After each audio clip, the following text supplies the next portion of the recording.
시사 자키 정관용입니다.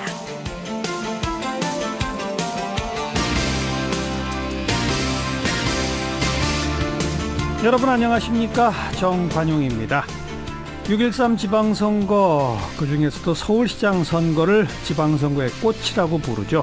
게다가 지금 단일화 여부를 놓고 김문수 후보, 안철수 후보에게 관심이 집중되고 있습니다. 자, 오늘 저녁 7시 25분에는 김문수 후보가, 또 내일 저녁 7시 25분에는 안철수 후보가 저희 CBS의 야외 스튜디오 통통에 출연합니다. 직접 모시고 생방송으로 진행을 해봅니다. 그리고 이 생방송은요, 레인보우 앱을 통해 보이는 라디오로 보실 수 있어요. 또 페이스북, 유튜브에서도 노컷 V 검색하시면 라이브 영상으로 보실 수 있습니다. 많은 기대 부탁드리고요.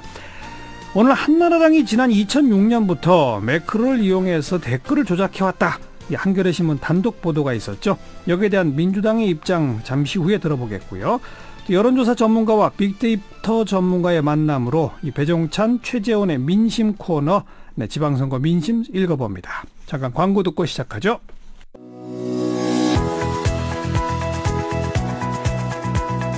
시사자키 정관용입니다는 청취자 여러분의 참여로 이루어집니다. 단문 50원, 장문 100원의 정보 이용료가 부과되는 문자 샵 1212로 보내셔도 되고요. CBS 어플리케이션 레인보우로는 무료로 의견 남기실 수 있습니다. 아주 편리하게 방송을 다시 들으실 수도 있는데요. CBS 레인보우를 통해서도 가능하고요. 팟캐스트 그리고 팟빵을 통해서도 언제든 지난 방송 함께 하실 수 있습니다. 자유한국당의 전신인 한나라당이 2006년 지방선거, 2007년 대선, 2008년, 2012년 총선뿐 아니라 당내 경선에 이르기까지 매크로로 댓글 달고 퍼나르고 여론 조작을 해왔다. 네, 당의 그 온라인 담당자로 그 기간 일했던 사람의 폭로 내용이고요. 오늘 한겨레신문의 단독 보도입니다. 자, 더불어민주당은 어떻게 보고 있을지 수석 대변인 박범계 의원 연결합니다. 박 의원 안녕하세요. 여보세요. 네, 네, 반갑습니다. 예. 안녕하세요. 네. 제가 쭉 언급해드리는 2006년 지방선거, 그다음 대선, 총선 등등에서 뭔가 좀 이상하다라는 그런 느낌을 못 받으셨어요? 지금 우리가 이제 댓글 조작이라고 하면 이명박 정부 때 원세훈 국정원장이 부임하면서 국정원을 비롯한 정보 수사기관들이 대대적으로 댓글 조작을 했던 거 아니겠습니까? 예. 그 정도로 국가기관을 동원한 댓글 조작을 했다면 선거의 직접적인 이해 당사자인 당이 과연 그 정권과 운명을 같이 하는 그 당시 집권 여당이 과연 그냥 아무것도 안 하고 넘어갔을까 하는 의구심을 가져왔고요. 예. 지금까지도 사실 그 여러 댓글들에 나타나는 현상들을 보면 그 패턴들이 일정합니다. 예를 들어서 엊그저께 지금 용산 건물 붕괴 사고가 있었잖아요. 예. 거기에 댓글을 보면은 지금도 뭔가 댓글 조작이 있는 거 아닌가 할 정도로 문재인, 또 박원순, 문재양 이런 표현들이 전혀 기사와 관련 없이 일정한 패턴을 그리고 있습니다. 네.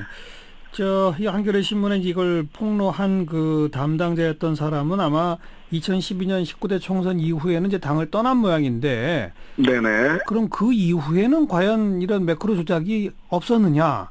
어떻게 생각하세요?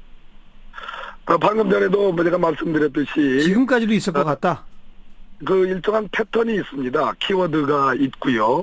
그리고 순식간에 댓글들이 붙고 그 순위가 순위는 지금 올라가고 있고 그런 것을 봐서는 이 매크로라는 게 그렇게 홍보 관련 업체나 이런 등등을 알아보면 그렇게 어려운 기술 원리도 아니고 누구나 마음만 먹으면 할 수 있는 그러한 어떤 기술적 프로그램이기 때문에 저는 상당히 의심을 갖고 있습니다. 네.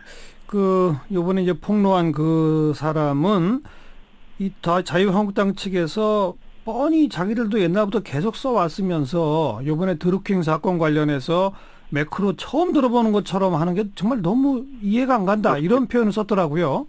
예, 그렇습니다. 게다가 그쪽에서 네. 오사카 총영사를 요구했다면 나는 국무총리 자리 요구해야 되겠다. 뭐 이런 정도까지 표현하던데 그건 어떻게 보세요?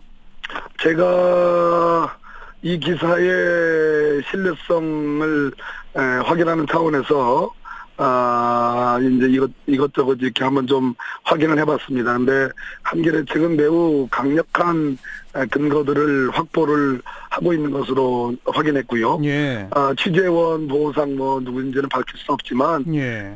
그분은 전신 자유한국당의 전신인 새누리당의 모 국회의원의 직원으로 근무를 했고, 예. 상당히 중요한 보안 등급의 아주 고도의 그러한 작업들을 해오는데 관여한 예. 분이다. 드루킹과 비교를 해서 자기는 드루킹 사건의 오사카 총영사람은 국무총리라고 그 비유한 걸로 봐서는 예. 아마 규모와 사이즈 뭐 정도가 상상할 수 없는 정도다. 그 기간도 오랜 기간이다. 네. 그런 것을 비유적으로 표현한 거로 보여집니다. 아직 자유한국당 측에서 이 보도에 대한 공식적인 반응은 안 나온 게 없죠? 그렇습니다. 제가 근데 여기저기서 조금 그 제보들이 있는데요. 예. 우리 당도 민주당도 물론 가짜뉴스 신고센터를 개설했습니다. 예. 자유한국당도 얼마 전에 가짜뉴스 신고센터를 의원회관 4층에다가 열었는데요. 네. 저희들한테 들어오는 제보는 그 규모가 상당하다. 뭐 이런 그런 제보들이 있는데 현재까지는 뭐 그 부분에 대한 의심을 하는 그런 제보들이 있습니다. 구체적인 내용을 뭐 밝힐 수는 없습니다만은. 예. 그런데 아직까지는 자유한국당의 논평은 나오지 않고 있습니다. 네. 어떻게 이거 대응해야 합니까? 이거 우선 무슨 형사적으로 처벌할 수 있습니까? 공소시효 같은 거가 다 지나간 거 아닌가요? 선거법 위반 부분은 그렇습니다만은, 예. 이번에 드루킹이 구속된 범죄 사실은 업무방해죄입니다. 네, 네. 네이버에 대한 업무방해죄. 그거는 영장이 발부됐고, 드루킹도 범행을 자백을 했는데요. 그런데 업무방해죄로 놓고 보면 아직 살아있고요, 공소시효가. 또 이 사건을 진상규명하기 위해서는 저는 드루킹 특검이 이미 법안이 통과돼서 특검 지명 일부 직전까지 와 있기 때문에 그렇죠. 그 특검법 수사 범위에 수사 중에 인지된 관련 사건이라는 표현이 있습니다. 그렇죠, 그렇죠. 그렇기 때문에 저는 별도로 뭐 특검을 뭐 발동할 필요 없이 예. 이번 드루킹 특검으로 저는 수사하면 충분하다고 봅니다. 이번에 임명된 특검이 인지된 관련 사건으로 과거 한나라당이나 새누리당 시절에 했던 것도 수사할 수 있다. 왜 그런 거 아니요? 예. 이 소위 매크로를 사용한 소위 댓글 조작 사건의 핵심은 네이버나 다음과 같은 포털사에 관련되어 있습니다. 그렇죠. 근데 저는 네이버 측이 과연 이것을 몰랐을까요? 매크로라는 것은 소위 뭐 예를 들어서 대학생들이 그 수강 신청을 하는데도 매크로를 쓰기도 하거든요. 예. 근데 일반 홍보업체들한테는 아주 자연스러운 지난 10년간 아주 자연스러운 그 일종의 어떤 그 여론상의 어떤 그런 반향을 일으키기 위한 프로그램입니다. 그렇기 때문에 저는 네이버가 몰랐다고 생각하지 않습니다. 그렇기 때문에 이번에 경찰청에서 서울경찰청에서 드루킹 사건 수사 차원에서 뭐 압수수색도 한 걸로 알고 있는데요. 저는 뭐 네이버 측이 이제는 다 밝혀야 되는 상황이 아닌가 그렇게 보여집니다. 그러니까 지금 박 의원 말씀은 네이버 측 아니 뭐 다음도 마찬가지지만 특히 네이버가 이미 2006년, 7년, 8년 뭐 이럴 때부터 매크로를 이용한 자기네 업무 방해가 있다는 거를 누구보다 잘 알 텐데 지금 드루킹 것만 얘기하고 아무것도 밝히고 있지 않군요.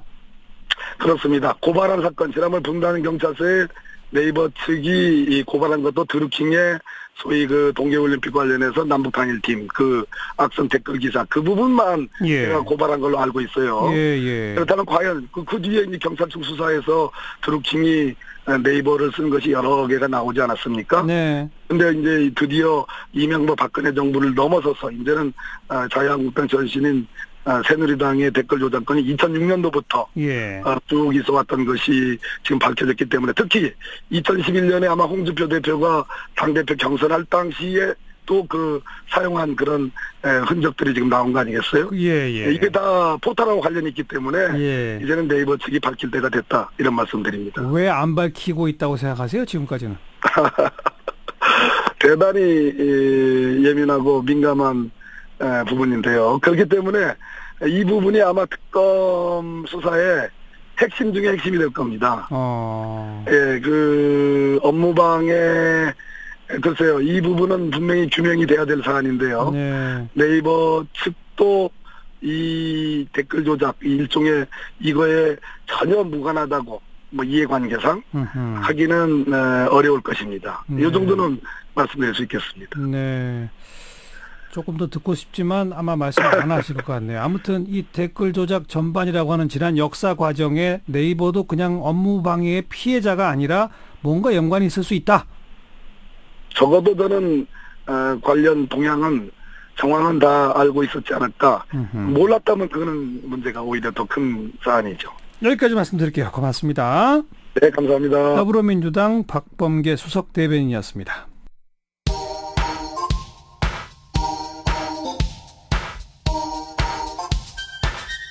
시사자키 정관용입니다.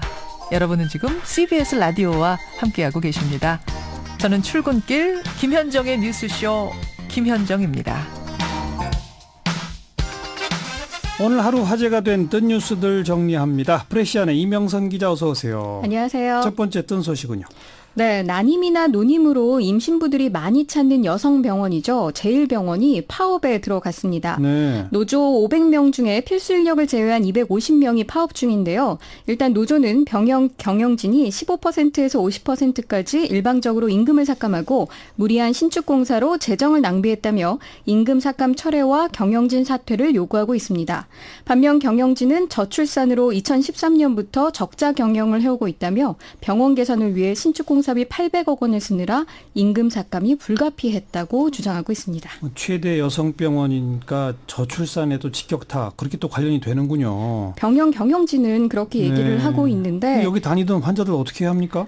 일단은 병원 측에서 입원 예정인 임신부들이 혼란스러워하고 있는 모습 때문에 굉장히 지금 많은 분들이 관심을 집중하고 있는데요. 네. 피치 못할 응급수술이 아니라면 분만이 어려울 수 있다 이런 안내 문자를 보내면서 다른 병원으로 옮길 것을 고려하라라고 권하고 있습니다. 네, 걱정들이 많으시겠어요. 이 병원 가려고 했던 분들. 자, 또 다음 소식은요. 선거철이면 중산층이 살아야 한다 이런 얘기들 참 많이 들립니다. 그런데 과연 대한민국 중산층이라고 하면 소득 수준이 얼마나 돼야 하는 걸까? 궁금하기 짝이 없는데요. 맞아요. 이 중산층이라는 말은 사실 학술적 개념도 사회적 용어도 아닙니다. 그렇다고 뭐 경제적으로 이렇게 기준이 있는 것도 아닌데 예. 다만 유산계급과 무산계급의 중간, 그러니까 중간계급을 가리키는 말이라고 정도만 국어사전에 정의되어 있습니다. 네. OECD에서는 중위소득의 50에서 150% 집단을 중산층으로 보고 있는데 통계청이 집계한 올해 4인 가구 기준 중위소득은 월 452만 원 정도입니다. 이를 OECD 기준의 중산층 집계 방식에 대입하면 452만 원의 절반인 226만 원을 버는 가구부터 150% 이상인 678만 원을 버는 가구 모두가 중산층에 속합니다. 226부터 678만 원 사이. 그렇습니다. 근데 226만 원이면 4인 가족 최저 생계비가 270만 원 좀 되지 않아요? 네. 거기도 못 미치는데 중산층이라고 할 수 있나요? 이 4인 가족 한 달 벌이가 678만 원이라고 해도 주택, 뭐 식비, 교육 이렇게 생활비를 고려한다면 체감상으로 나 중산층이다라고 이렇게 여기기에는 좀 부족하죠. 일반적으로 직장인들은 부채 없는 30평대 아파트 한 채를 직접 소유하고 있고 2000cc 이상의 차 한 대를 소유하고 또 월급이 500만 원 이상 받는 정규직, 게다가 자녀 교육비, 여가 생활비 등의 무리가 없는 정도의 생활 수준을 중산층이라고 생각하고 있는 것으로 나타났습니다. 이 정도 되면 이건 상류층이죠. 일단 아파트 소유라는 조건부터가 굉장히 현실과 차이가 크기 때문인데요. 아시다시피 서울 역세권의 중형 평수 아파트 거래가가 10억에서 20억 정도 되니까요. 예. 이를 생각한다면 정치인들이 중산층을 늘려야 한다라고 얘기하는데 유권자들의 체감을 고려하면 뜬구름 잡는 이야기입니다. 자, 이런 보도에 대해서 누리꾼들 반응이 어떻습니까? 월 678만 원을 벌어도 중산층으로 살지 못하는 게 현실이다. 라면서 주택 부담을 가장 큰 이유로 꼽았습니다. 예. 또 중산층은 없고 상류층과 하류층만 있다 이런 한탄도 있었는데요. 아마 많은 분들이 기억하실 겁니다. 여러분 행복하십니까? 살림살이 좀 나아지셨습니까? 라는 2002년 대선 당시 권영길 후보의 구호였죠. 네. 그로부터 16년이 지났는데 모든 정치인들은 중산층 이하가 경제적으로 불행하다는 걸 수십 년 전부터 알면서 아무도 바꾸지 못했다. 이게 팩트다. 이 모질이 정치인들아! 이런 쓴소리도 볼 수 있었습니다. 수십 년 전부터 알면서 아무도 바꾸지 못했다. 네. 이게 정답이네요. 다음 뉴스는요. 사우디아라비아가 6월 마지막 주인 24일부터 여성의 운전금지 조치를 해제한다고 밝혔습니다. 이로써 지구상에서 여성 운전을 금지하는 나라는 사라지게 됐는데요. 잘했네요. 아랍권 매체는 역사적 순간이다 이렇게 의미를 부여했습니다. 여성 운전 허용은 사우디의 실세로 꼽히는 무함마드 사우디아라비아 왕세자가 주도한 조치입니다. 그는 지난해 왕세자에 책봉된 뒤 여성의 축구 경기장 입장, 여성의 군입대 허용 등 온건한 이슬람 국가를 추구하는 파격적인 조치를 잇따라 내놓고 있습니다. 네, 축구 경기장도 이제서야 들어갈 수 있게 됐군요. 그렇습니다. 수고하셨습니다. 감사합니다. 네, 프레시안 이명선 기자였어요. 윤태곤의 뉴스 사이다.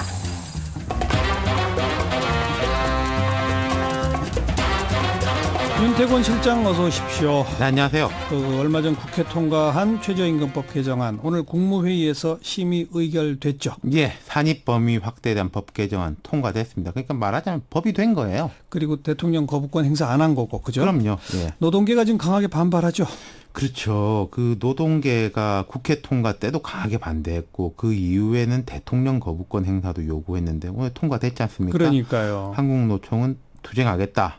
민주노총도 최저임금 강탈법은 문재인 정권이 향하는 부메랑이 될 것이다. 라고 하면서 9일 날 결의대회를 한다고 해요. 그게 이달 30일에 10만 전국 노동자 대회를 열겠다 예고했습니다. 네.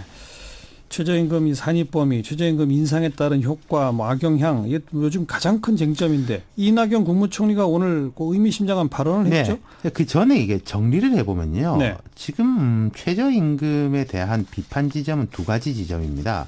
왼쪽 비판하고 오른쪽 비판이 정반대예요. 그렇죠. 왼쪽의 비판, 그러니까 노동계와 진보 진영은 최저임금 산입 범위 확대가 너무 넓다, 조삼모사다 이런 것이고, 예. 오른쪽의 비판은 지금 최저임금 인상폭이 너무 가파르다. 2020년 10,000원 대통령 공약 지키려면은 예. 작년에 이어서 올해도 인상폭이 최소 두 자릿수 돼야 하는데 네. 비현실적이다. 오히려 부작용이 크다. 이런 비판인 거죠.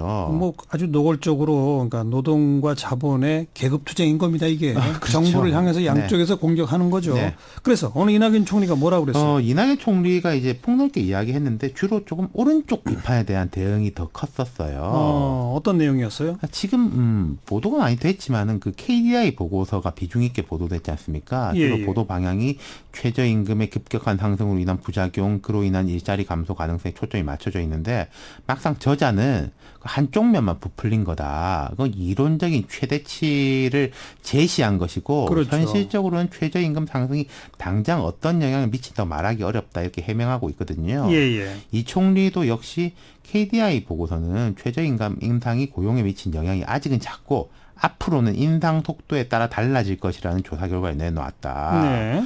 그렇기 때문에 보완 조치에 따라서 고용에 미친 영향이 달라질 수 있다는 뜻으로 읽힌다. 최저임금 인상과 노동시간 단축은 저임금을 개선하고 삶의 질을 높이려는 불가피한 정책이다.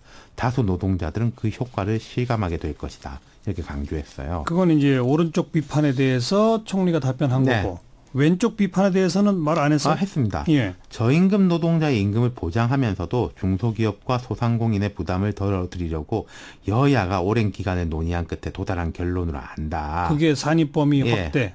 일부 저임금 노동자들께서는 효과가 줄어들 수 있다는 것이 현실이고 이 또한 정부의 과제다.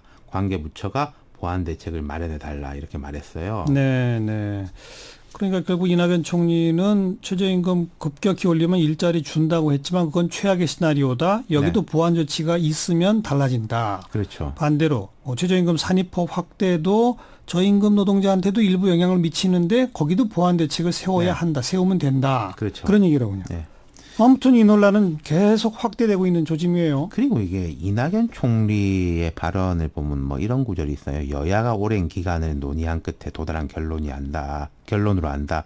좀 제3자적으로 이야기하는 것처럼 들리는데 예.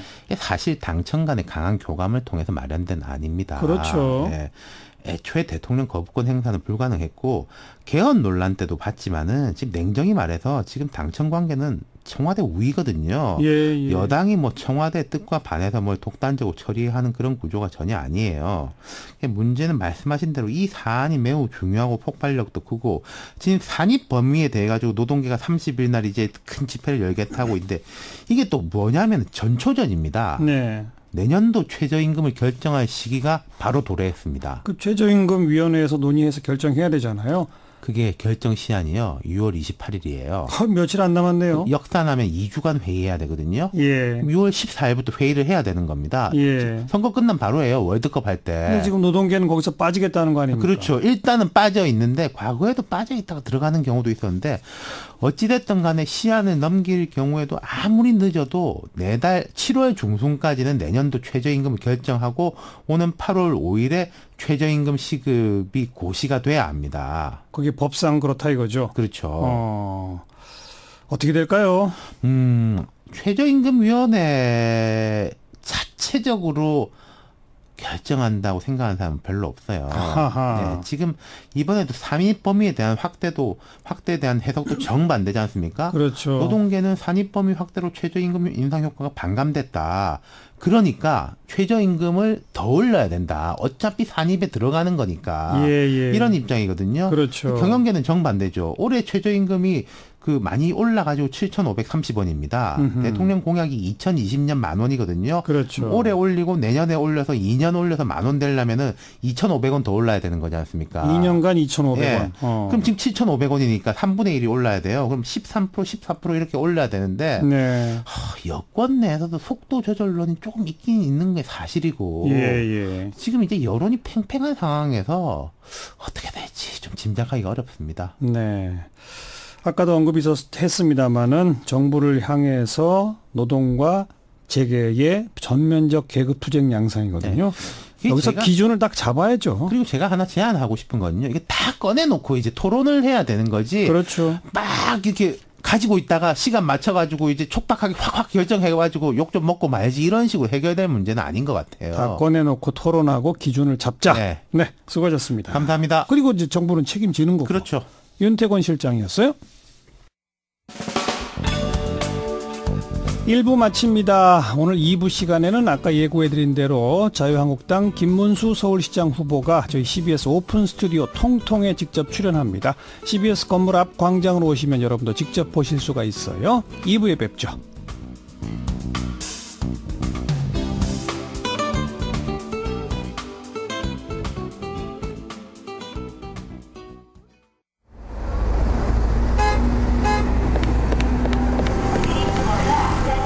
퇴근길에 만나는 알찬 뉴스 정보, 한림국제대학원대학교 정관용 교수가 진행하는 시사자키 정관용입니다. 6.13 지방선거 유권자들의 표심을 읽어보는 시간이죠. 두 분의 전문가와 함께합니다. 자, 여론조사 전문가죠. 리서치앤리서치의 배종찬 본부장 어서 오십시오. 안녕하십니까. 빅데이터 전문가이시죠. 다음소프트의 최재원 이사 어서 오십시오. 네, 안녕하세요. 네. 그 지방선거가 뭐 남북정상회담, 북미정상회담 뭐 등등에 묻혀서 관심이 없다 그랬는데 이제 점점 다가오고 있어요. SNS나 이런 빅데이터 상에 관심도는 좀 올라가고 있습니까? 또 지금 이 빅데이터를 어떻게 계산했는지 좀 알려주시고. 네, 제가 지난주까지는 이 말 그대로 이제 관심도, 언급량만을 갖고 이제 분석을 해드렸는데. 지방선거를 언급한 양. 그렇죠. 그리고 각 후보들을 언급한 양. 사실 이제 이 분석은 분석이라고 하기엔 조금 약해요. 어떻게 보면은 언급량만으로 우리가 또 지지도를 보여줄 수는 없거든요. 네. 그래서 제가 잠깐 말씀드렸듯이 이 관심도 외에도 이제 호감도. 얼마나 내가 이 후보를 좋아하는지 그리고 또 동영상 요새 앱들이 많이 보고 계셔서 그 후보에 대한 동영상 앱을 얼마나 많이 검색을 했고 조회했는지 그리고 또 좋아요를 얼마나 눌렀는지 그리고 뉴스상에서 또 얼마나 주목을 받았는지 이런 종합적인 그 복합적인 요소들이 이제 제대로 들어간 어떤 주가지수 같은 지표가 나오게 되거든요. 제가 이번 주부터는 이제 그렇게 지표로 말씀을 드리도록 하려고 준비를 했고요. 빅데이터 선거 분석 지표. 네, 이제 뭐 빅지수라고도 이제 불릴 수 있는. 빅지수. 네. 왜 그럼 지난주에 그렇게 안 했냐? 뭐 출연료가 낮았냐? 뭐 이렇게 생각하실 수도 있는데 그거보다는 그렇지만은 사실 여기는 이 배본부장님이 그래도 이제 텃밭 아닙니까? 출연료가 좀 낮았던 모양인데. 아직 구체적으로 얘기는 안 됐고요. 이 시사잡기는 또 배본부장님의 또 텃밭인데 제가 또 처음부터 나와서 그렇게 하는 건 아닌 것 같다. 아무튼 텃밭은 아니다. 네. 지난번보다 그냥 언급량뿐 아니라 호감도 그다음 동영상을 보면서 또 좋아요 누른 거 그것이 언론에 어떻게 보도되는지 이런 것들을 쭉 종합했다 이거죠. 네네 그렇죠. 그랬더니 어쨌든 지방선거에 대한 그 관심도는 올라가고 있습니까? 네, 뭐 일단 본격적인 레이스가 시작이 되면서 5월 그 마지막 주보단 이 6월 첫째 주에 한 30% 이상, 35%가량 증가하는 현상이 보여졌는데 그래도 한 22만 7천 건 정도가 돼요. 2만 7천 건 정도면 어느 정도냐면 지난주 좀 더웠거든요. 사람들이 이제 선풍기나 에어컨을 언급한 수치가 2만 6천 건이에요. 그러니까 그 정도 선에서의 관심. 또 지난주에 또 이 가수 설현이 컴백했거든요. 그거보다 또 낮아요. 3만 건 정도 되거든요. 그렇게 높진 않다. 그러면 이제 지역별로 봤을 때는 이제 서울이 역시 가장 높고요.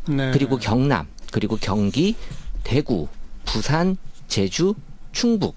이런 순서로 지방선거에 대한 관심이 지역별로는 이렇게 나타나고 있다. 아무래도 이제 서울, 경남, 경기 쪽에 그다음으로는 대구 쪽에 많이 관심을 보이고 있었습니다. 네. 선풍기하고 비슷한 수준. 네. 치킨보다는 낮은 거죠? 치킨에는 비교가 안 됩니다. 네, 치킨에 근접하기는 힘들어요. 네. 미세먼지하고도 안 되는 거고. 미세먼지도 지금 힘들어요. 네, 같이. 네. 그렇지만 어쨌든 높아졌어요. 지난달 마지막 주에 비해서 6월 첫째 주에는 상당폭. 예, 35% 높아졌으니까 뭐 이 정도는 이제 높아진 관심도를 알 수 있겠죠. 이번 주 금요일, 토요일이 사전 투표 아니겠습니까? 네. 자, 배종찬 본부장은 사전 투표율 몇 %, 최종 투표율 몇 %? 사전 투표율이 지난 지방선거가 11.49%였거든요. 지난 지방선거보다는 높을 걸로 전망을 하고 있습니다. 그런 이유는 사전 투표가 좀 익숙해진 거죠. 익숙해진 것도 있고 전국 어디서나 투표를 할 수 있기 때문에 어디서나 그렇기 때문에 다 편리한 거죠. 그렇죠. 투표를 할 수 있는 것이고 또 지난 지방선거 이후에 16년 총선, 17년 대선 때도 이 사전 투표 제도의 편의성 또 투표에 대한 열기, 선거에 대한 열기 때문에 사전 투표 제도가 올라갔던 만큼 율이 이번에도 11.49%보다는 더 훨씬 올라갈 것으로 보여지고요. 우리가 주목할 부분은 지난 대통령 선거의 경우에는 투표자의 한 3분의 1 정도가 사전 투표를 했습니다. 실제 이제 투표자의. 그러니까 말씀드리는 11.49%의 지난 지방선거의 투표율은 전체 유권자의 비율이거든요. 실제 투표한 사람들로만 따지면 5명 중에 1명이 지난 지방선거에는 사전 투표를 했는데 이번에는 대선 때를 생각한다면 한 3분의 1 이상 수준도 되리라고 보여지고 이렇게 되면 이 전체 투표율도 올라갈 수밖에 없거든요. 말씀하셨던 대로 이 치킨만큼은 아니었나요? 하지만 이 투표에 대한 관심이 높은 만큼 그렇게 투표율이 올라갈 것으로 보여지는데 한편으로 이게 얼마나 큰 비용이 드는 선거입니까? 그러니까요. 그러니까 투표는 반드시 하셔야 될 것 같고요. 지난 지방선거 때 최종 투표율이 몇 %였죠? 56.8%였습니다. 56.8. 이번에는 그거보다는 좀 높아진다는 것이 이제 중앙선관위의 예측인데 중앙선관위가 반드시 투표하겠다라고 하는 질문에 대한 응답이 4년 전보다 높아졌기 때문에 투표율이 높을 것이다라고 이야기를 하는데 이건 좀 지켜봐야 될 것 같은데 호주의 경우는 이 투표율이 무려 95%입니다. 이유를 아십니까? 왜요? 호주. 왜요? 의무 투표제입니다. 이 투표를 안 하면요 벌금을 매기는데 지난해에는 이 호주의 가장 큰 주에서 투표를 안 한 사람 40만 명에게 1인당 4만 6천 원씩 우리 돈으로 벌금을 매겼습니다. 4만 6천 원. 피자 2판입니다. 반드시 해야 됩니다. 네.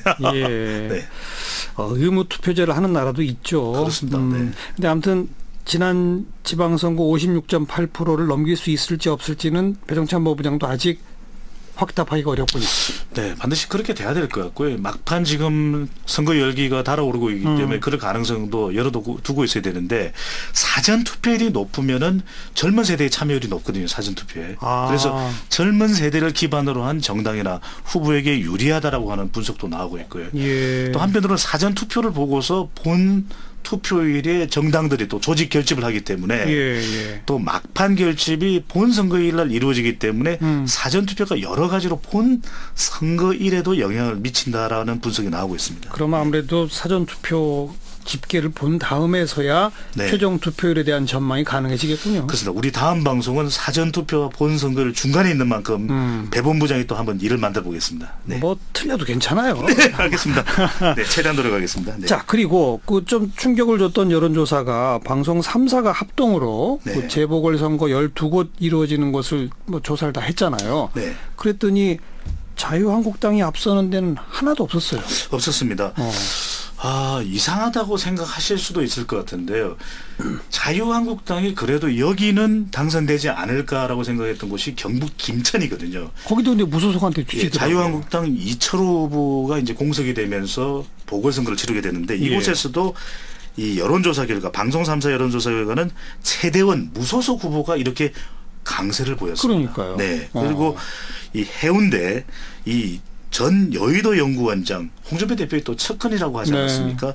이 해운대 을 지역도 윤준호 더불어민주당 후보가 거의 2배 가까이 앞서가는 그런 폭으로. 조사 결과를 네. 보여줬습니다. 적극 투표층에서요. 네. 네. 그건 그만큼 전국적 판세를 사실 반영하는 거죠. 광역정치 단체장 같은 경우도 비슷하게. 이번 지방선거를 마치 간단히 설명드리자면은 우리가 가장 이 빅데이터상에서 많이 검색되는 단어가 치킨인 것처럼 지금 네. 지방선거 관련된 이슈들을 보면 키워드는 지지율입니다. 대통령의 높은 지지율. 그리고 정당 지지율. 정당 지지율, 정상회담. 예. 자, 오늘은 아무래도 또 관심은 계속 경남, 그다음 또 엎치락뒤치락하는 제주. 근데 요즘 대구도 심상치 않다 이렇게 나오니까 네. 세 지역을 좀 집중적으로 보겠는데요. 네. 먼저 경남 쪽에 김경수, 김태호, 자, 그 각 후보들에 대한 이 빅데이터 상의 그 분석은 어떻게 나왔습니까? 이 경남 지역은 이 사실 초반에는 많은 그 언급량, 관심도를 보였던 지역인데요. 네. 시간이 지날수록 이 관심도가 하락되고 있는. 아무래도 이제 드루킹 사건 관련돼서는 이제 처음에 관심을 받다가 지금은 이제 그 관심도가 많이 떨어지고 있다. 드루킹이 좀 식었죠. 네, 예. 그러면서 전체적으로 이 지역에 대한 이 지방 선거에 대한 관심도도 같이 떨어지고 있는데 예. 제가 말씀드린 빅지수 상으로 이 지표를 보게 되면 어떻게 보면 김경수 후보 같은 경우는 이제 145.2포인트 그리고 김태호 후보는 90.1포인트, 김유근 후보는 31.6포인트를 지금 보여주고 있거든요. 네. 사실 이 숫자는 이 여론조사 결과하고 거의 지금 유사해요. 근데 이제 중요한 거는 제가 봤을 때 오를 때 서로 같이 오르고 예. 내릴 때 같이 내리는 이런 현상은 아마 별 문제 없으면 끝까지 선거 전날까지 이어질 확률이 높아요. 예. 그래서 경남 지역 같은 경우에는 별 문제 없으면 이 그 비율이 그대로 유지될 확률이 높다라고 그렇게 그러니까 한 달 전하고 비교해 보면은 전반적으로 줄어들었는데 세 후보가 똑같이 다 같이 줄더라. 그렇죠. 엎치락뒤치락 하는 것도 아니고. 맞아요.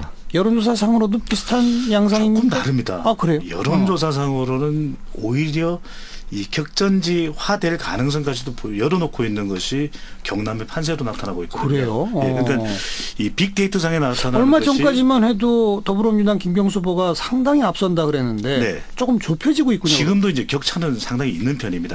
아주 좁혀진 정도가 뭐 이 8에서 9 정도. 그리고 좀 여전히 격차가 있는 것으로 나오는 조사는 20% 가까이 되는데 이런 차이가 있는 건 조사의 이 표본 추출을 유선 전화를 통해서 방법을 통해서 하게 되든가 예.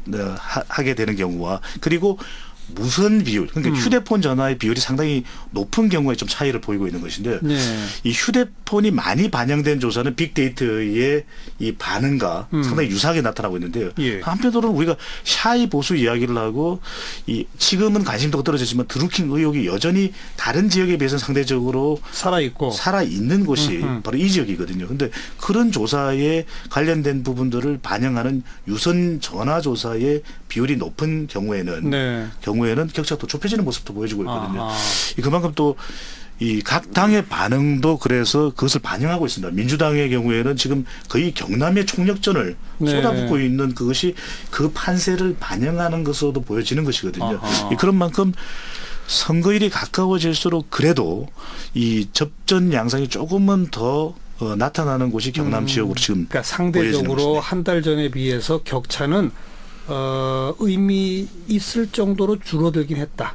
그러나 아직 혼전이라고까지 말하기는 어렵다. 그 정도는 아닙니다. 그렇죠. 그렇지만 어쨌든 과거보다는 더 줄어들고 있으니까 더불어민주당이 긴장하고 있다. 이런 말씀이로군요. 특히 이제 이 지역이 다른 지역에 비해서는 부동층 비율이 또 비교적 높은 편입니다. 거의 20%에 가까운 부동층이라는 비율이 투표장에 가지 않는 것은 아니거든요. 과연 이들의 표심이 어떻게 될지 무엇일지도 좀 두고 봐야 할 것으로 보여집니다. 예.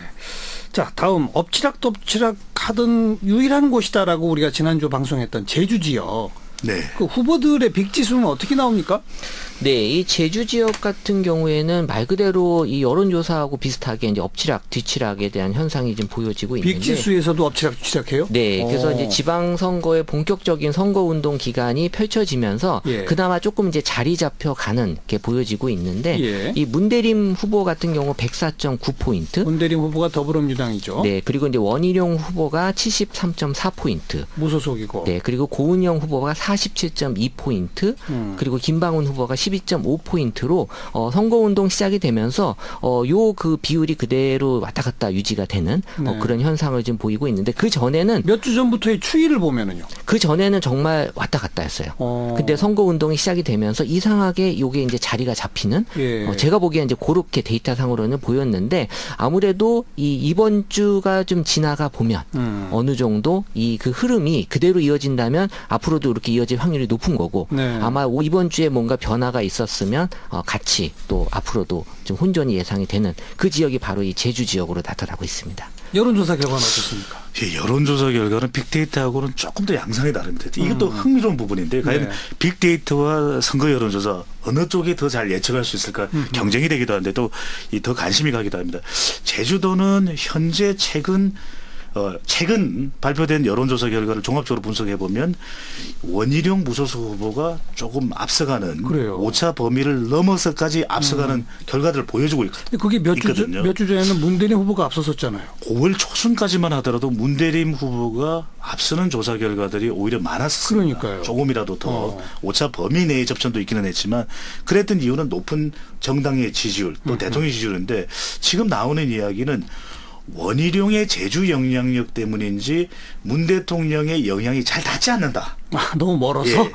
이 제주 바람에 역풍을 맞았다. 이런 이야기까지도 나오는데 5월 중순에 있었던 바로 이 폭행 사건이 계기가 됐던 걸로 보시면 우리가 선거를 이야기할 때 예상하지 못한 돌발 변수들이 분명히 있는데 이 5월 중순에 제2공항과 관련해서 예민하게 또 간담회가 열리는 현장에서 폭행당한 것이 일종의 언더독 이펙트라고 하거든요. 동정 여론이 나타난 것으로 보였는데 시간이 흘러가면서 어떻게 전개될까라고 했는데 그래도 이곳만큼은 원희룡 지사가 좀 상당히 선전하는 모습을 보이고 있는데 관건은 그렇습니다. 지금 원희룡 지사가 문대림 더불어민주당 후보를 앞서가는 데는 더불어민주당이나 자유한국당을 지지하지 않는 무당층이 원 후보를 지지하는 것으로 나타나고 있거든요. 문대림 후보보다는. 근데 과연 이 지지 정당이 없다고 하는 무당층 후보들이 얼마만큼 투표장에 갈 것인가. 여론조사에서 지지한다고는 말하지만 그렇습니다. 투표장에 안 가면 도루묵이죠. 네, 이 도루묵. 갑자기 또 배가 고파집니다. 근데 이 투표장에 갈 때 보면 정당 지지층들의 적극성이 분명히 더 있는 거죠. 뚜렷하기 때문에. 근데 이 무당층은 투표 의향을 물어봐도 이 정당 지지층보다는 좀 떨어집니다. 과연 이들이 투표장에 갈 건지가 지금 제주 선거의 최대 변수가 될 것으로 보이는데 요즘 이런 이야기 나옵니다. 뭐요? 제주도 그러면 삼다도다. 돌, 바람, 여자. 그런데 여기 하나 더 열기가 많은 곳이 지금 제주가 되고 있습니다. 선거 열기입니다. 뜨겁죠. 뜨겁습니다. 뜨거워. 그 좀 아까 그 폭행 사건 얘기하셨는데 대구 권영진 후보도 또 이렇게 뭐 꼬리뼈가 그렇게 골절이냐 뭐 아니냐 그 논란까지 있었지 않습니까? 자, 대구 지역 여기는 항상 자유한국당 쪽에 진짜 텃밭 아성이었는데 여기도 요즘 흔들흔들 한다는 소리가 들리는데 우선 빅데이터, 빅지수 상에 그런 게 보여요? 네, 이 대구 지역 같은 경우에는 이제 경남 지역과는 다르게 관심도가 올라가는 지역입니다. 경남은 내려가고 있었고요. 그래서 말씀하신 여러 가지 그 이슈들이 좀 불거지긴 했는데 빅지수 상에서도 임대윤 및 권영진 후보의 지수의 상위권 다툼이 지속적으로 좀 나타나고 있고요. 엎치락뒤치락해요? 네, 엎치락뒤치락하면서 이 어제 기준으로 봤을 때 이 임대윤 후보가 76.5 그리고 권영진 후보가 74.6 거의 지금 비슷하게 나타나고 있고 김영기 후보가 이제 36.3인데 이 선거운동 기간 동안에 지금 3번 정도 이 엎치락 뒤치락 이 두 후보 간에 이게 있었고요. 사실 뭐 이 빅데이터는 이 오차 범위가 없거든요. 그렇죠. 전량을 보기 때문에 그래서 이 부분을 과연 어떻게 해석해야 될지는 지금 상태로는 사실 해석이 좀 어려워요. 그 빅데이터 빅지수 상으로만 보면 여기도 완전 혼전인데 여론조사로서는 지금까지 어쨌든 일관되게 권영진 후보가 위에 있는 건 맞죠? 네. 어떻습니까? 뭐 보수의 본산 이런 이야기를 했던 곳이 대구 아닙니까? 그런데 지금 이 지역에서 가장 많이 나오는 이야기가 대구가 디비지려나. 대구가 디비지려나. 최근 발표된 여론조사는 이 접전 양상을 보여줘요. 아, 이게 무슨 말인가라고 할 수 있는데 오차 범위 이내도 있습니까? 오차 범위 내 접전을 보여준 결과도 있었습니다. 아, 그래요? 예, 발표되어 있고 여심위에 등록이 되어 있는 조사인데 이런 결과가 나오는 걸 보면은 권영진 자유한국당 후보는 보수 표심을 충분히 결집하지 못하는 것으로 나타나고 있고요. 이제 대구도 그동안 보수 일변도였던 지역 민심이 변하는 걸로 보여지는데요. 그 변화의 이 중심은 그렇습니다. 임대윤 후보는 더불어민주당 후보는 바로 높은 정당 지지율 그리고 대통령 지지율을 등에 업은 모습을 보여주고 있는 것이거든요. 등에 업고 가고 있고. 근데 세대별 이 표심이 큰 차이가 없었던 지역이 바로 대구였거든요. 그런데 20대, 30대, 40대는 임대윤 후보를 그리고 50대, 60세 이상은 권영진 후보를 전국적인 현상과 별 다르지 않은 그런 대구의 동향을 보여주고 있습니다. 대구도 세대 투표로 간다. 디비지려나 이런 이야기가 나오고 있습니다. 근데 이 여론조사 결과와 이 빅데이터 결과의 어떤 이 차이가 생기는 거는 사실 제가 지금 말씀드리는 이 지표는 바로 어제의 기준으로 작성이 돼서 말씀을 드리는데 사실 여론조사는 지금 한 뭐 그 전께 이제 나타나면서 며칠 전에 실시한 것들이 그 부분에서 그래서 이제 빅데이터를 이제 유용하게 쓰는 이유가 약간 선행 지표 역할을 하고 있다라고 이제 보면서 알겠습니다. 앞으로의 여론조사 결과를 이제 예측하는 거죠. 최재원 이사의 그 말씀이 맞다면 디비지는 거네요, 대구도. 그렇죠. 남아있는 판세는 이 여론조사가 담지 못하고 있는 게 있거든요. 연령대별 투표율. 그렇죠. 그리고 부동층의 정확한 표심. 그리고 숨어있다고 이야기하는 보수 표심 과연 얼마 될지. 알겠습니다. 이건 두고 봐야 될 것 같습니다. 그리고 제 느낌에는 빅지수는 역시 연령대에서 볼 때 좀 너무 젊은 층들을 많이 반영하게 되는 거잖아요. 이게 만약에 2012년 대선이다 그러면은 말씀하신 게 맞아요. 요즘은 안 그렇습니까? 요즘은 50대, 60대 분들이 SNS 활동을 더 열심히 하고요. 나야가라입니다. 나야가라. 오히려 젊은 층은 선거에 대한 얘기보다는 다른 얘기를 많이 하고요. 하지만 연령층이 높아질수록 이 시사 얘기를 많이 하죠. 자, 오늘 여론조사 그리고 빅데이터 전문가 두 분에게 들어본 결과 세 곳 오늘 살펴본 경남, 대구, 제주 세 곳 다 모르겠다 이거네요. 모르겠다. 얼마 전까지만 해도 경남 그러면 거의 끝난 거 아닌가 그랬었는데 경남도 모르겠다. 얼마 전까지 대구 거기는 아마 자유한국당이 그랬는데 이것도 모르겠다. 이렇게 되는 거예요. 끝날 때까지는 끝난 게 아닙니다. 여기까지 합시다. 수고하셨습니다. 네, 감사합니다. 리서치의 배종찬 본부장, 다음 소프트의 최재원 이사였습니다.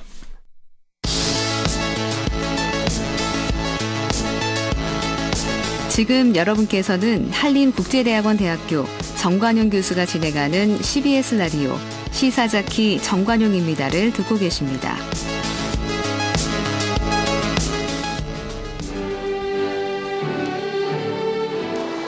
김문수 씨도 잘하잖아요.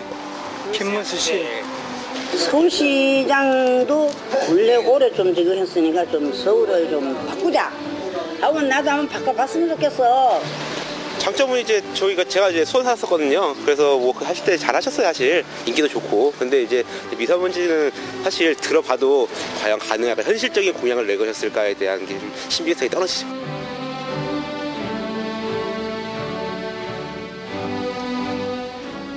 네, 우리 자유한국당 김문수 후보에 대한 서울시장, 서울 시민들의 목소리 저희가 지금 미리 거리에서 들어본 걸 잠깐 내보내드렸고요. 예고해드렸듯이 김문수 후보 저희 CBS 야외 스튜디오 통통에 직접 모셨습니다.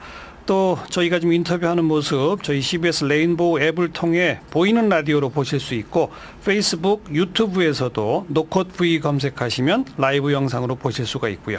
또 보고 계신 분들, 듣고 계신 분들 댓글로 질문 남겨주시고요. 샵 1212 단문 50원, 장문 100원 유료 문자로도 질문 보내주시면 제가 대신 질문해 드리도록 합니다. 자유한국당 김문수 서울시장 후보 어서 오십시오. 예, 반갑습니다. 네. 김문수입니다. 저희 CBS 야외 스튜디오 통통 처음 와보시죠? 예, 저는 처음 와봤는데 아주 뭐 생각보다 좋고 또 밖에 특히 우리 시민들이 많이 보시는데 그러니까요. 정말 뭐 손 좀 한번 흔들어 주세요. 예, 제 생각에는 여기 오뎅이나 호떡 팔면 잘 팔릴 것 같아요. 제가 CBS 시사자키 지금 벌써 9년째 진행하는데요. 네. 저도 이 통통 스튜디오에 처음 들어와 봅니다. 아, 그렇습니까? 원래 여기가 그 음악방송, FM 그 음악방송이 간간히 여기를 이용하지 네. 시사 프로그램은 여기를 쓰는 적이 없거든요. 아, 예. 저희가 오늘 김문수 후보 오신다고 특별히 여기를 지금 저걸 한 겁니다. 아, 이거 저도 처음이지만 정말 감사합니다. 영광입니다. 이렇게만 해주시고 예. 또 밖에 저렇게 많이 보시는 거 보니까 저 정도만 찍어주시면 당선될 것 같은데요. 네. 밖에 저 서 계신 분들이 전부 다 김문수 후보를 찍을 뿐인지는 저도 자신할 수가 없어요. 뭐 혹시 찍으실 분 한번 손 흔들어 보실래요? 상당수 계시네요. 네. 다른 데보다 아주 많이 계시는 편인데 네. 기분이 좋습니다. 어떻습니까? 오늘도 여러 곳 다니셨죠? 예, 그렇습니다. 오늘 아침 정량리역부터 시작해서 저 외국어 대학 제기동부터 또 뭐 강남으로 해서 여의도로 뭐 그냥 막 뛰어다니고 있습니다. 강남북의 여의도까지 그냥 사통팔달이시네요. 네. 네. 안 다니고는 뭐 안 됩니다. 특히 요즘에는 많이 다니는 이유가 방송 토론을 우리 박원순 시장이 잘 안 하려고 해서 아하. 결국은 직접 시민들을 만나서 소통하는 것 외에는 예. 방송 환경이 굉장히 안 좋습니다. 특히 뭐 미북 정상회담도 있고 남북 정상회담이 있고 온통 관심이 북쪽에 많이 가 있습니다. 그렇죠, 그래서 그렇죠. 국내 지방선거가 조금 관심이 적으신 것 같아요, 방송에서. 예. 그럼 서울시장 후보 토론회는 얼마 전 KBS에서 한번 했죠? 예, 그리고 나머지 하기로 되어 있는 게 전부 박원순 시장이 안 하려고 해서 어려워졌어요. 취소됐습니까? 예. 그럼 앞으로 한 번도 남은 게 없어요? 한 번 남은 게 있는데 이제 그건 선관위에서 하는 선관위 주관 토론. 조금 공식 토론이니까 그래도 재미가 그거는 좀 적죠. 공중파, 지상파 3사가 다 동시에 중계하고 그런 토론 아닙니까? KBS가 주최하는 건데 다 하는지 그거는 모르겠네요. 아, 그래요? 예. 박원순 시장은 왜 토론을 자꾸 안 하겠다는 거죠? 지금 뭐 부자 몸조심 아니겠습니까? 박원순 시장이 부자라는 건 인정하시는군요. 그렇죠. 지금 뭐 보면은 재선의 프리미엄에다가 또 문재인 대통령의 지지도가 굉장히 높잖아요. 예. 그리고 정당 지지도도 높고 우리 당은 또 지금 뭐 아주 어렵게 돼 있죠. 특히 네. 우리 당에는 박근혜 대통령도 감옥 가서 24년형을 받아 있죠. 이명박 대통령 감옥 가 있죠. 뭐 우리 당도 홍준표 대표도 유시에 못 다닐 정도로 어려워져 있죠. 네. 뭐 여러 가지 어려운 악재고 저쪽은 뭐 아주 날개를 3개나 달고 다니고 있습니다. 네. 그래도 이제 본격적으로 출마 선언하고 뛰어다녀 보시니까 그 사이에 이제 한 달 지나지 않았습니까? 예. 분위기가 좀 좋아지고 있습니까? 별로 좋아지는 게 없습니까?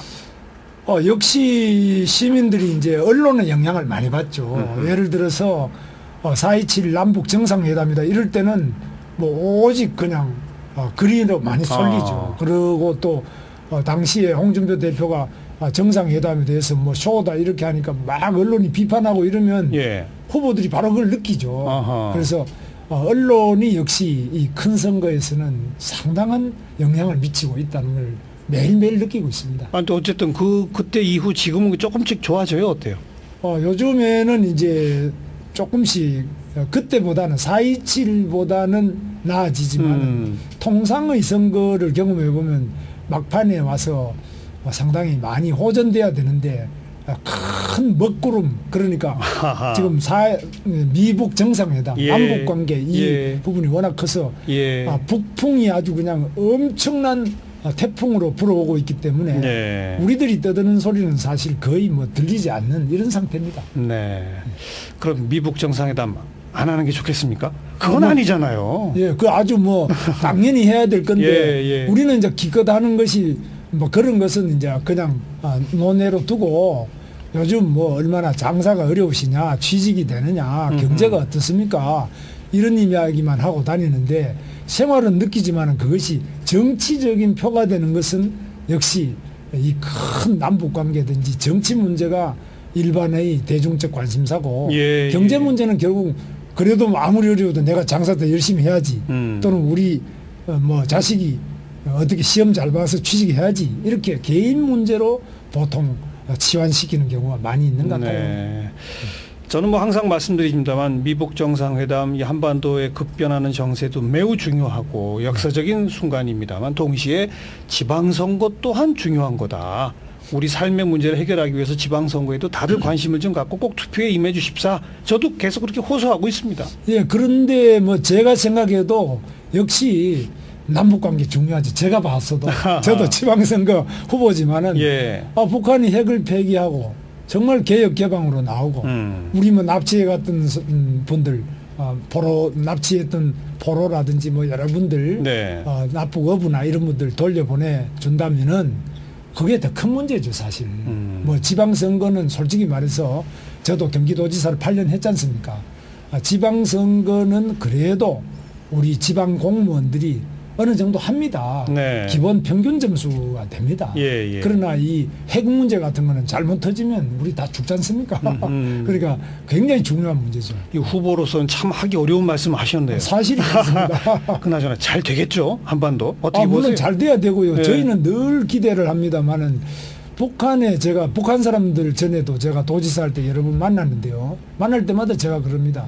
뭐 남조선처럼 하라는 말이 아닙니다. 중국처럼 좀 하십시오. 네, 그렇죠. 중국만큼만 개혁 개방을 하고 그래도 여행도 좀 다니고 기업도 유치하고 뭐 어느 정도 그 정도만 돼도 얼마나 좋습니까? 그런데 북한은 너무 꽁꽁 막혀 있어가지고 제가 생각해도 성경책 하나만 갖고 있어도 수용소 가고 이렇게 고초를 겪으니까 그런 신앙의 자유도 좀 있고. 이번에 이제 진짜 좀 변할까요? 어떻게 보세요?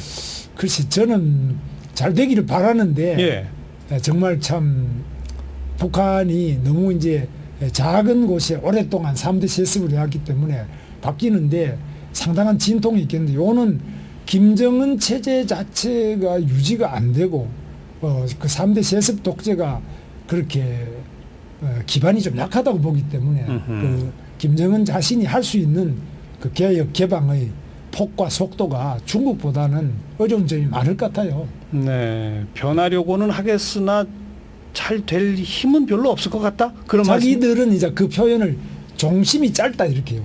중국은 워낙 국토가 크고 인구가 많으니까 일본군이 그 쳐들어와도 저 모택동이 연안으로 막 만리장정을 하면서 도망을 갈 수 있는 땅이 있잖아요. 북한은 작으니까 그냥 종심, 소위 자기들 말로 종심이 짧으니까 어디 개혁 개방의 그 자유화의 물결이나 이런 것들이 들어오면은 피할 데가 없으니까 그만큼 그 탄력이 적다는 거죠. 아무튼 잘 되길 바란다. 그렇죠? 저는 뭐 잘 돼서 북한의 김정은도 정말 참 이 개혁 개방으로 가고 인권이 보장이 되고 그러고 핵도 폐기하고 이러면은 우리가 뭐 잘해야지. 우리는 뭐 전쟁할 이유가 뭐 있습니까? 우리가 뭐 전쟁에서 뭐 무슨 득이 있습니까? 그래서 북한의 김정은 정말 대결단을 내려서 우리 남북 간에 정말 잘 되기를 늘 저도 기도를 많이 하고 있습니다. 네.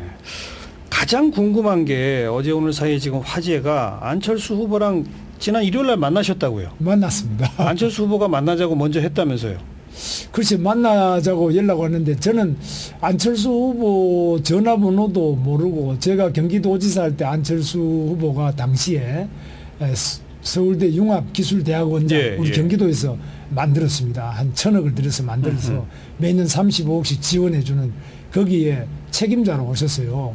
그런데 그때는 전화 자체가 없다고 그랬는데 이번에 전화까지 해서 제가 만났습니다. 만나서 뭐라고 하던가요? 저보고 좀 양보를 해달라고 하는데 그 참 어려운 말씀이에요. 보통 동상 정치인들 같으면 뭐 여론조사를 해보자든지 뭐 이런 식으로 접근하는데 그냥 뭐 양보해달라 이렇게 이야기하셔서 그 참 여러 가지 어려운 점들이 많지 않느냐. 정치라는 게 저 혼자 양보한다 이런 게 아니고 우리도 서울시장만 나온 게 아니라 구청장이 25명이죠. 그렇죠, 그렇죠. 또 시의원, 구의원 있죠. 제가 한 몸이 아니라 대통령 선거 같으면 대통령 후보 딱 둘밖에 없는데 지금은 저도 그렇지만 안철수 후보도 그 밑에 구청장, 시의원, 구의원 뭐 저희 같은 경우는 수백 명이 저 하나 영향을 받으니까 이 참 쉽지 않은 문제죠. 근데 안철수 후보 측은 그 여론조사 얘기를 본격적으로 꺼내면서 내일 현충일 날 낮에 광화문 광장에서 토론 한번 하고 그리고 여론조사해서 3군데 기관에서 2군데 앞서는 사람이 후보되는 걸로 합시다. 아마 이런 제안을 한 걸로 지금 보도가 됐던데 맞습니까? 저는 아직 들은 바가 없습니다. 뭐 전혀 우리 쪽에는 그런 어떤 협상 창구가 있는 것도 아니고 그래요. 또 대리인이 있는 것도 아니고 안 후보가 연락을 하셔서 제가 만난 건데 직접적인 어떤 통로나 이런 거는 없습니다. 협상이 진행 중인 것처럼 보도가 나왔어요. 오늘 오후에 계속. 우리 쪽에서는 뭐 협상 제가 아는 협상의 대리인은 없습니다. 아니 후보가 아는 협상 대리인이 없으면 없는 거죠. 없습니다. 후보도 모르게 그런 협상을 하는 사람이 있습니까?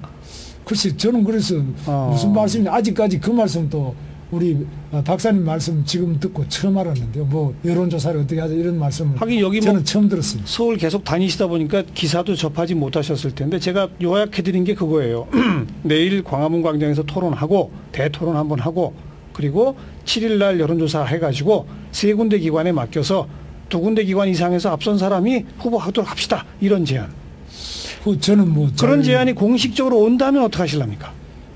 그거는 이제 여론조사 부분에 대해서는 여론조사를 전문으로 협상하는 실무진에서 해야죠. 저는 다만 안철수 후보에게 이야기한 것은 지금 문재인 대통령의 그 대통령의 생각이나 또 그 민주당이나 너무 독주를 하고 있는 상태니까 우리 야당이 다 뭉쳐도 지금 이 브레이크를 밟기가 어렵지 않느냐. 그래서 우리 자동차에는 악셀레이터도 필요하지만 브레이크가 있어야만 안전운전이 가능하지 않습니까? 그래서 야당도 건전 야당이 있어야 되는데 지금 이러다가는 자칫하면 북한도 일당 독재지만 우리도 자칫하면 일당 독재가 되면은 상당히 국민들의 기본 인권이 우려가 되죠. 그래서 우리가 힘을 합쳐야 된다. 그 점에서는 우리가 같은 생각, 제가 그 제안을 했고 가장 좋은 방법은 결국은 당대당 통합이다. 당을 다 합치자. 당대당 통합은 근데 법적 절차가 많습니다. 그렇죠. 정당법상 절차가 많으니까. 당장 통합 추진위원회. 투표가 코앞인데 지금 그 얘기는 너무 좀 그렇고. 그래서 이제 통합에 대한 선언이나 이런 걸 하자 그러니까 그 당은 굉장히 그 복잡하답니다. 그래서 그런 말 꺼내는 순간 당이 그냥 공중분해가 돼버리기 때문에 자기들은 뭐 불가능하답니다. 그러면 뭐 안철수 후보 측에서는 김문수 후보한테 양보해달라고 했는데 그건 또 안 되는 거고 당대당 통합 선언이라도 하자는 건 또 그쪽에서 받아들이기 어렵고. 그렇습니다. 그럼 이제 되는 겁니까? 단일화가? 그래서 저는 뭐 지금 시간이 많이 늦다고 보는데요. 현재로서는 기대하기가 좀 어렵다고 이렇게 생각하고 있습니다. 당장 금요일, 토요일, 8, 9일이 사전투표 아닙니까? 사전투표 다 해버리고 나서 단일화하면은 효과도 또 없어지는 거잖아요. 그렇습니다. 그래서 현재로서는 정말 참 너무 이 지방선거 자체의 후보가 아주 많은 상태에서 정말 어려운 상태다 이렇게 보고 있습니다. 국민들의 여망은 어떻게 하든지 단일화를 해서 문재인 대통령이나 민주당의 독주 또 박원순 시장이 7년이나 했으니까 너무 오랫동안 많이 했지 않느냐. 그리고 미세먼지도 좀 잡으려면 이번에 시장 한번 바꿔보자. 그렇게 생각하시는데 그런 기대 여망이 있으나 어렵다.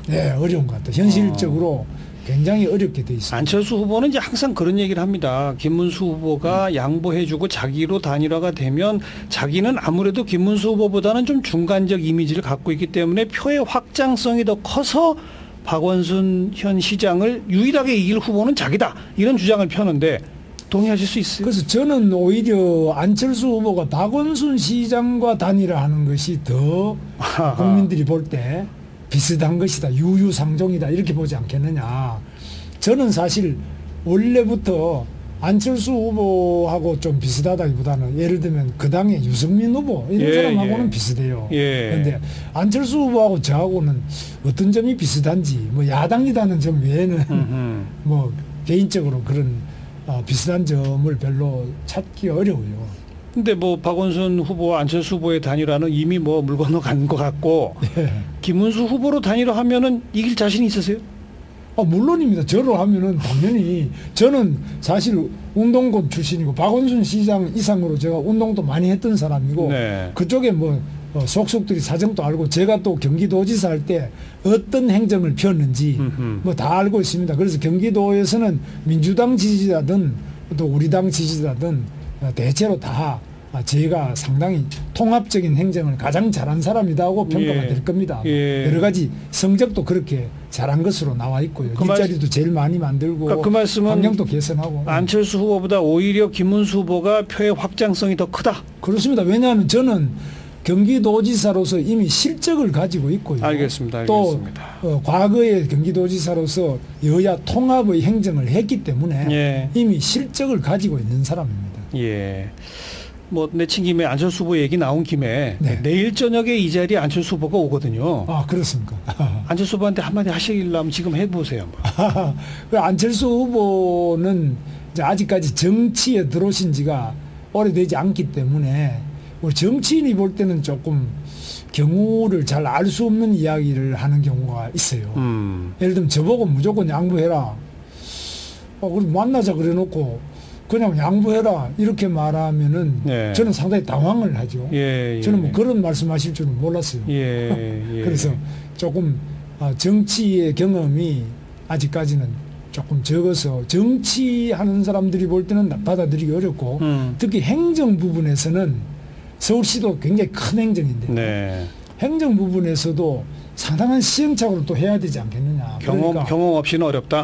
오히려 저같이 정치의 경험이나 행정의 경험이 많은 사람이 박원순 7년의 적폐를 청산하고 미세먼지도 잡고 제대로 여러 가지 현안 문제를 좀 해결하고 그 다음에 안철수 후보 하시는 게 좋겠나 이렇게 생각합니다. 자, 그 여러 가지 공약 가운데 가장 논란이 되는 게 서울시장에 취임하게 되면 첫날에 재개발, 재건축 500군데 도장을 찍겠다라고 하셨어요. 500군데라고 말한 적이 없고요. 그래요? 지금 서울시내는 400여 군데의 재개발, 재건축 현안 문제가 걸려 있고 조합이 돼 있거나 추진위원회가 돼 있거나 이런 현안이 한 400여 군데가 걸려 있는데요. 박원순 시장의 재개발, 재건축은 투기다, 토목이다 이래서 잘 도장을 안 찍어줬어요. 그래서 공무원들이 규정이 없는데도 불구하고 이렇게 도장을 안 찍어주고 갑질을 하고 있는 데가 있어요. 이런 데는 제가 6월 13일에 당선되면 6월 14일부터 인수위원회를 구성해서 바로 재개발, 재건축 현안 문제를 전부 전문가들하고 우리 담당 공무원들이 검토를 해서 그중에 너무 갑질로 늦어졌던 것은 골라서 빨리 해드리고 그 다음에 이제 아직까지 절차가 덜 끝난데도 상당히 있습니다. 그렇죠. 아직 뭐 조합이 구성이 안 됐다든지 이런 데는 그 절차를 신속하게 밟아서 보통 재개발, 재건축의 서울의 경우는 10년이 걸리는데요. 제가 한 5년 정도로 단축시켜 드리겠다 그런 요지입니다. 근데 재개발, 재건축 소리만 나오면은 뭐 부동산 광풍 이건 걱정 안 되세요?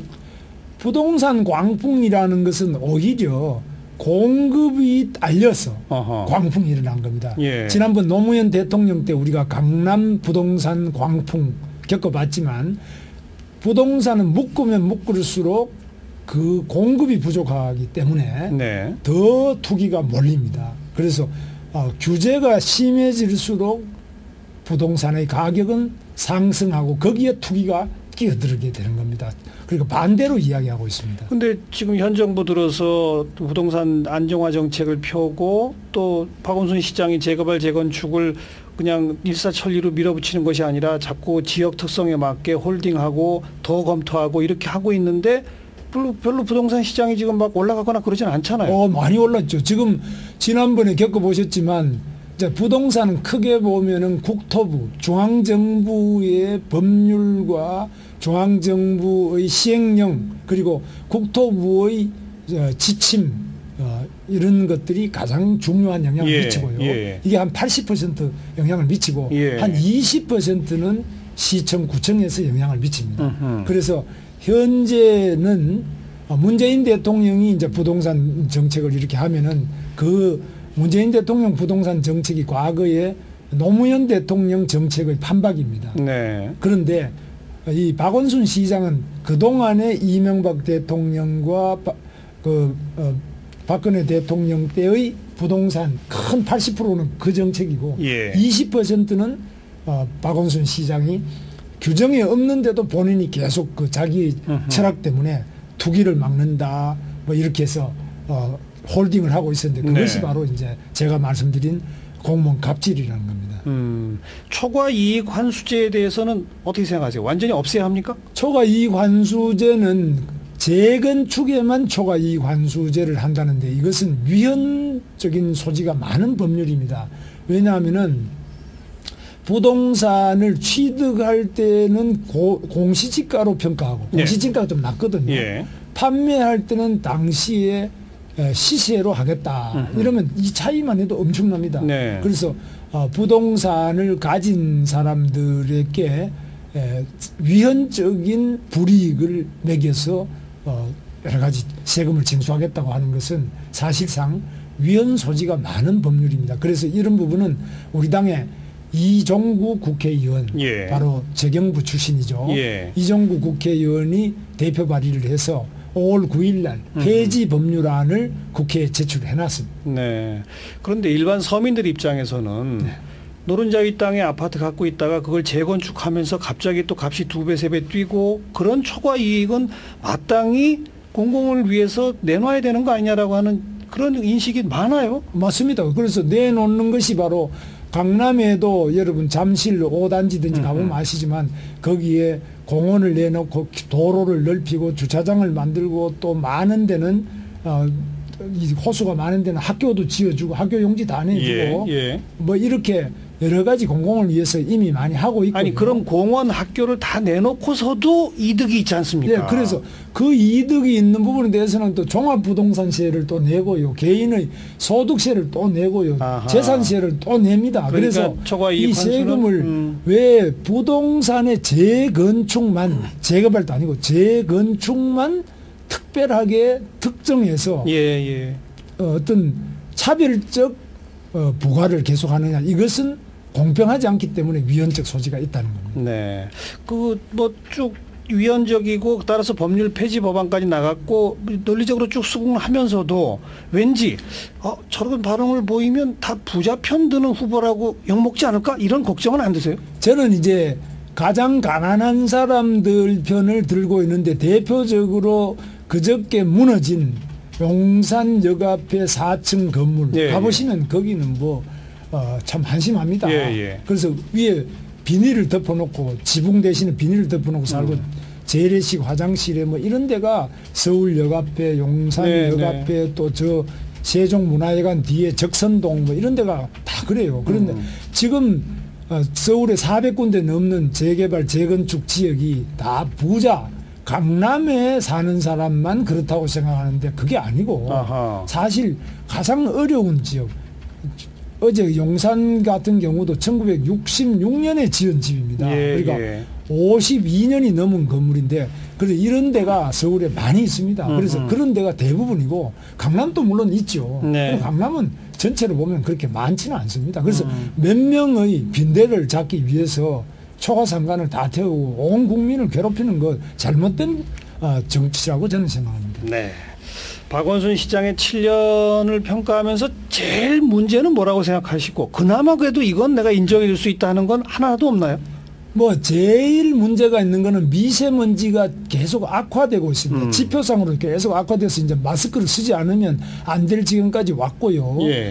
두 번째로는 도로의 교통 속도가 계속 떨어져서 서울이 지금 현재는 출근 시간, 퇴근 시간이 1시간 평균 36분 그리고 시속 24km까지 떨어지는데 계속 떨어지고 있습니다. 그리고 주택 재개발 재건축은 그저께 용산의 4층 건물이 갑자기 붕괴하는 사고에서 보지만 시민들 불편은 이루 말할 수가 없습니다. 네. 공무원의 또 청렴도는 전국 16등 그러니까 17개 중에서 16등이니까 거의 꼴찌 수준에 와 있습니다. 그리고 부채는 계속 늘어나고요. 그래서 이래 가지고는 서울시가 도쿄 같은 데는 올림픽 앞두고 계속 발전하고 있고 베이징 같은 데도 발전하고 있는데 우리 대한민국 서울이 바로 한강의 기적을 이룬 서울인데 네. 이렇게까지 낙후되게 방치해서 되느냐. 계속 이제 비판만 하셨는데 네. 그래도 잘한 거 하나라도 없습니까? 잘한 거는 이제 복지 부분에 많이 하고 홍보 부분에 특히 박원순 시장이 굉장히 신경을 씁니다. 그래서 홍보를 아주 잘해요. 그래서 보면 아주 아름다운 그림도 잘 그려서 시청 예. 그 벽에다가 붙여놓고 하는데 그런 거 보면 제가 봐도 잘 그렸다 이런 싶을 때가 많아요. 복지 잘한 거는 인정하시나요? 복지를 잘한 건 아니고 복지는 노력을 했는데요. 박원순 복지의 가장 큰 문제는 뭐냐? 바로 관주도의 복지입니다. 그런데 예, 제가 주장하는 거는 민관 협력, 민간에 예를 들면 종교단체나 자원봉사자나 민관 협력의 맞춤형 무한 돌봄 이게 제가 주장하는 건데 좀 관주도하고 조금 다르겠습니다. 네. 자 이제 거의 마칠 시간인데 많은 청취자분들이 질문을 주고 계셔서 그중에 하나 0910번 쓰시는 분 과거 노동운동 하시던 분인데 최저임금 논란에 대한 입장이 궁금합니다. 이번에 최저임금 산입 범위 확대한 거 있잖아요. 그건 네. 찬성이신가요? 예, 그건 저는 찬성합니다. 그럼 최저임금을 앞으로 그 2020년까지 10,000원까지 올리는 거에 대해서 어떻게 생각하십니까? 올리는데 그 속도가 너무 빠르기 때문에 문제가 있습니다. 그래서 최저임금 받는 사람은 기분이 좋겠지만은 알바생들이 알바할 자리도 없어진다. 네. 왜냐하면 가족들이 이제 나와서 최저임금 줄이려고요. 네, 네. 그러니까 사실 최저임금의 양면을 봐야 되는데 무조건 속도를 빨리 해서 문제가 발생합니다. 그렇습니다. 알겠습니다. 마지막으로 한 20초만 인사 말씀. 시민 여러분 지금 박원순 시장 7년 너무 길지 않습니까? 11년간 이렇게 맡겨서 되겠습니까? 저 김문수 정치 경험도 국회의원 3번 하면서 약속을 잘 지키고 깨끗하게 했습니다. 경기도도 제가 도지사로서 8년 했습니다. 여러 가지로 경험을 가지고 제가 실적을 가진 김문수에게 한번 맡겨주시면 감사하겠습니다. 네, 김문수 후보 오늘 수고 많으셨습니다. 고맙습니다. 예, 감사합니다. 시작기 오늘 여기까지입니다. 내일 다시 뵙죠. 안녕히 계십시오.